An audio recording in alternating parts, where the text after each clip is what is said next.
السلام عليكم ورحمة الله وبركاته. حبايبي أحلى متابعين في الدنيا. النهاردة هعمل معاكم وصفة بجد حلوة قوي. هنعمل مع بعض السمبوسة أو السمبوسك زي ما بتقولوا عنها. أتمنى من قلبي إن فيديو النهاردة يعجبكم. يلا بينا نسمي الله ونبدأ مع بعض. في بولة هنزل ب3 أكواب من الدقيق، طبعا الدقيق بتاعي نخلاه، ودي الكوباية المعيارية اللي أنا استخدمتها في الوصفة. هنزل على الدقيق بتاعي بربع معلقة صغيرة من البيكنج باودر، معلقة صغيرة من السكر، نص معلقة من الملح، معلقتين كبار من نشا الذرة. هي دي كل المكونات الجافة بتاعتنا. هبتدي اقلبهم واخلطهم مع بعض زي ما هتشوفوا معايا، ولا اسهل من كده. اما المواد السائلة بتاعتنا بقى واللي هننزل بيها فهتكون عبارة عن 3 معالق كبار من الزيت، معلقة كبيرة من السمن أو الزبدة المتاح عندنا، مفيش فيها أي مشكلة. وهنيجي لأهم خطوة، وهي الخطوة اللي بنفرك فيها الدقيق كده مع المواد الدهنية علشان نتأكد إن الدقيق بتاعنا اتشرب من المواد الدهنية. دي خطوة مهمة جدا لكن سهلة زي ما انتوا شايفين. هنبتدي نفرك في الدقيق بتاعنا لحد ما المواد الدهنية بتاعتنا تختفي في الدقيق تماما. الخطوة دي بتاخد من دقيقة لدقيقة ونص، مش أكتر من كده، علشان يكون الدقيق بتاعنا جاهز زي ما هتشوفوا معايا.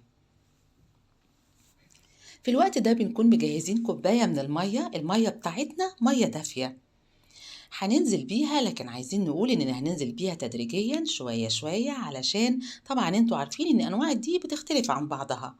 فهنحط نحط المية بتاعتنا تدريجيا واحدة واحدة علشان ما ناخدش أكتر من اللازم. عايزة أقول لكم أخدت معايا بالظبط حوالي نص كوباية من المية، مش أكتر من كده.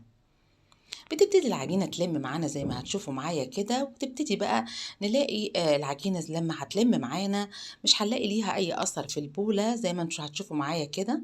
العجينة بتاعتنا مرنة جدا وكانت ريحتها حلوة قوي.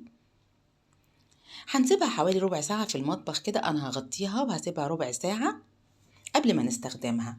في الوقت ده هنكون بنجهز الحشوات بتاعتنا.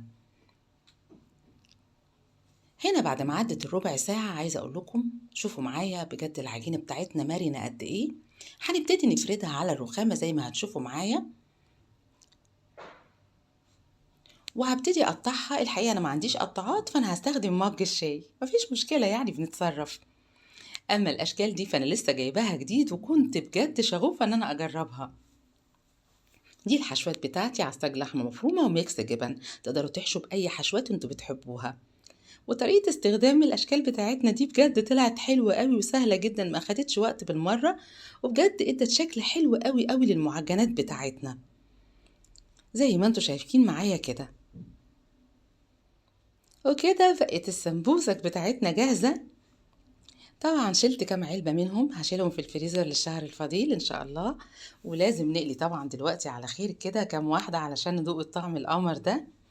نزلتهم في زيت زي ما انتوا شايفين، طبعا بياخدوا لون ذهبي حلو كده. كنت مستعجلة ادوق بجد طالعة مقرمشة وحلوة قوي، طعم حلو قوي وقرمشة كمان جميلة جدا. ده كان فيديو النهاردة اللي بتمنى من قلبي انه يعجبكم. يا ريت لو عجبكم ما تبخلوش عليا بلايكات كتير، شير كتير للفيديو، قعدة نشر، طبعا اشتراككم على قناتنا في المطبخ مع سنة، واستنوني في فيديوهات تانية كتير. السلام عليكم.